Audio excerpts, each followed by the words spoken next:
Nagkainitan ng ilang OFW at tauhan ng Philippine Embassy sa Bahrain. Nakunan pa ng video ang pagtaboy sa mga kababayan nating humihingi lang ng ayuda. Live mula sa TV5 Media Center, nangunguna sa balita si Rainiel Pawid. Rainiel, anong punot dulo ng tensyon? Nagsimula nga yan ng itaboy itong ilang OFW na nagtungo nga doon sa may Philippine Embassy sa Bahrain kahapon.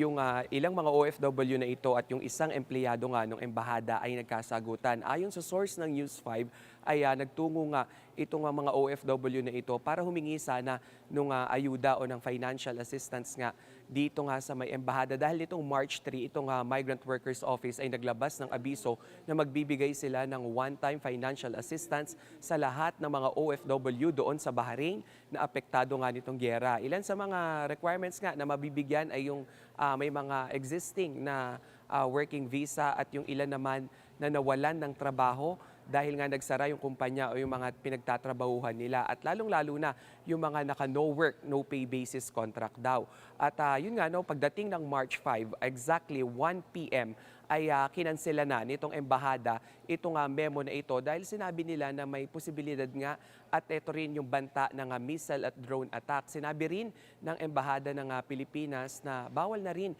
yung mass gathering alinsunod na nga doon sa inilabas na guidelines naman nitong Kingdom of Bahrain. Pero nga nitong linggo ay pumunta pa rin itong ilan nating mga kababayang OFW sa pamag-asang makakakuha nga sila ng konting ayuda. Panoorin natin itong video na ito. Pero wala na ho, tapos na po Hindi na kayo ma-entertain. Sir, bakit Tapos na po ayuda. Magsumbong na kayo sa magsumbong sa mga gusto nyo pagsumbungan. O, na magsumbong ka Ang Manila ho ang nagsasabi, walang sige, pondo.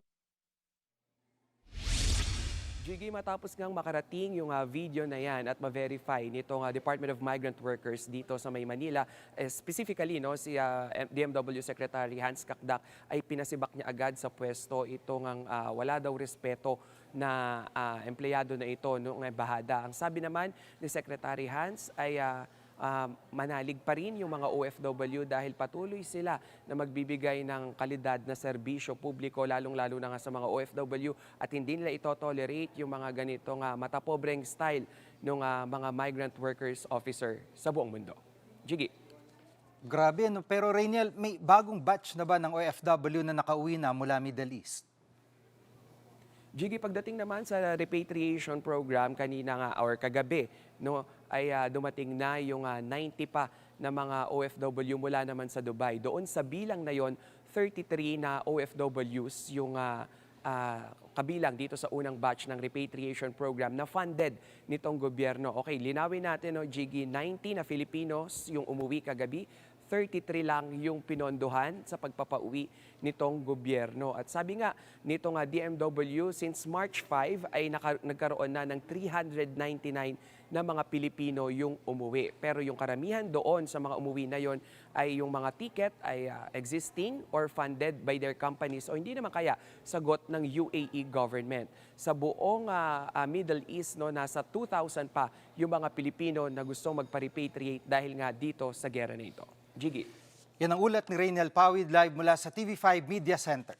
Mga kapatid, Jiggy Manikad po, pagdating sa mahalagang balita sa loob at labas ng bansa, dapat una sa lahat, mag-follow at mag-subscribe na sa social media pages ng News 5.